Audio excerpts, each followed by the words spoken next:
Ano na naman yun, Mangling? Pag-uusapan natin ngayon ang aking modified. Ito siya mga katugs. Yes, mga katugs are M125 na 2007 mo na.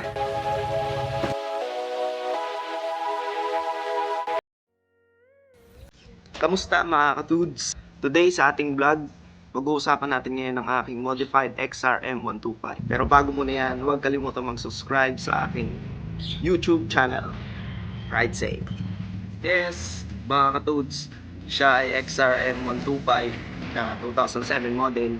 Converted lang siya sa RS 125 Pro Sport. Since sila ay may maraming pagkakapareho ng RS XRM, hindi ko kita nabababoy, magbubuka na siya RS 125. Hindi pang convert siya doon. Today, papakita ko sa inyo ang pinasa niya, mods and upgrades na pwede sa ating RS 125. So, tara. So,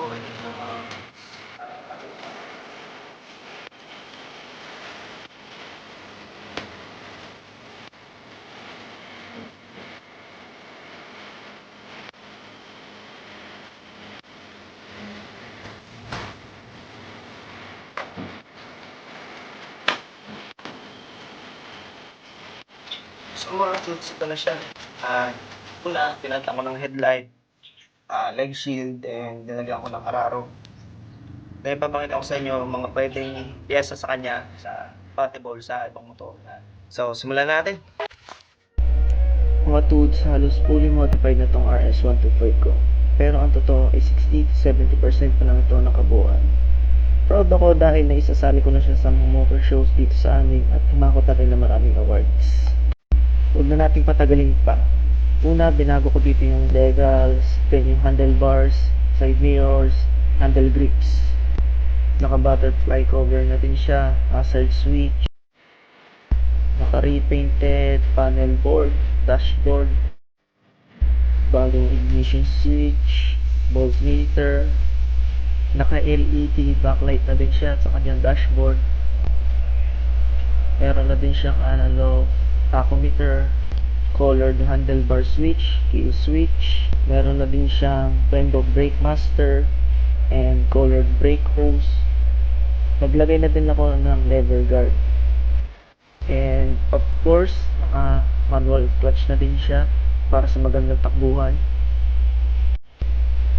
Repainted chassis, medyo magulo yung wires, and naka-stabilizer siya pang Rider 150. Naka big disc, stock calipers, 4590 yung sukat ng gulong niya, and naka axle cap na siya. And yung decals niya is Project Key concept mula sa League of Legends. So dito naman tayo sa kabilang bahagi. Gold concept yung mga accessories niya like this.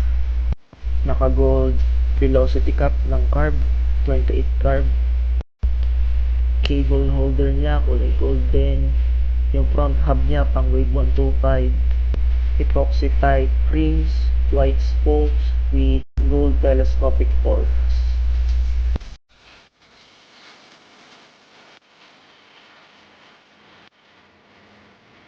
Then lipat naman tayo dito sa may bandang likod.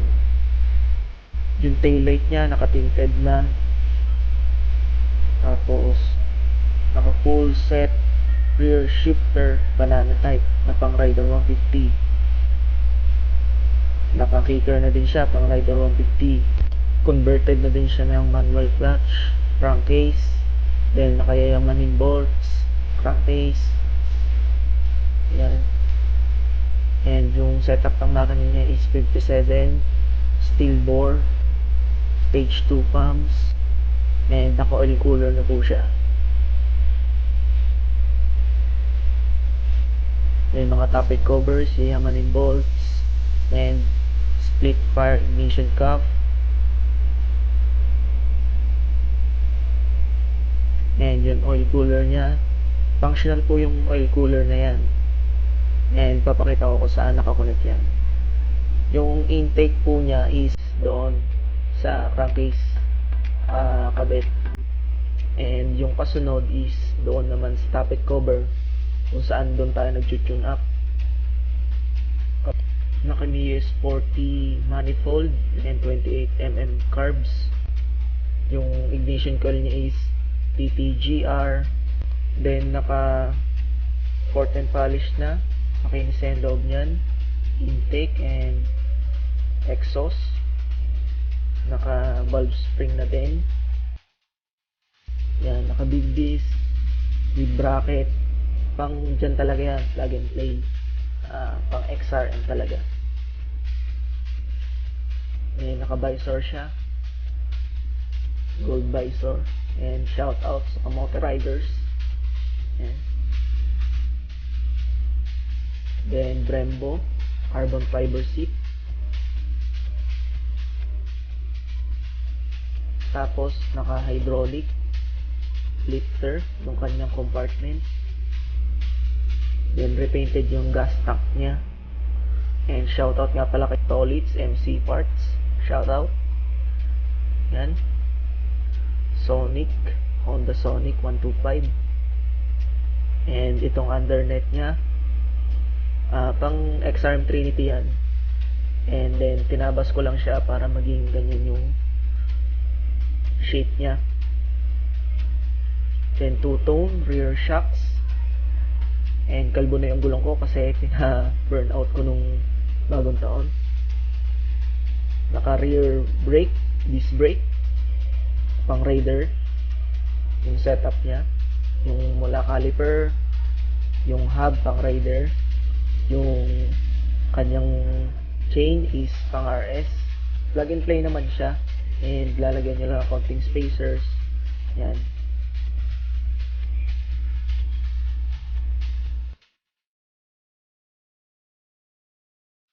Yung kanyang swing arm, Protec.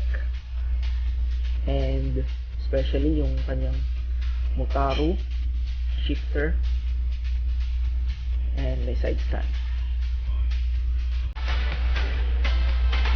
So halos lahat naman full set na siya. Konti na lang ang kulang kung sakaling imomodify mo pa.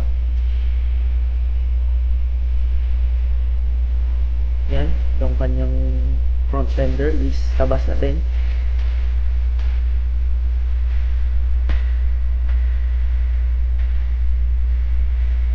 Then yung kanyang exhaust, replica daing, full exhaust. Yan.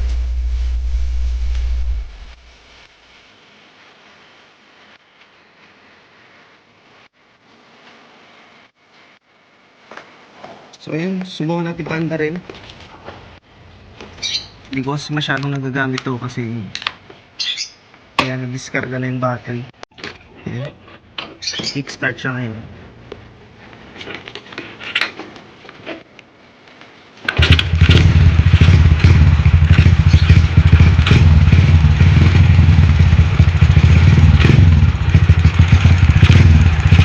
Analog.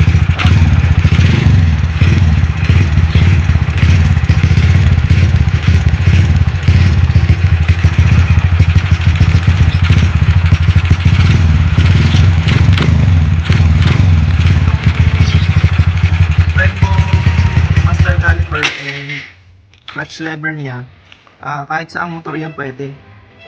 Mapa Rider, XRN, and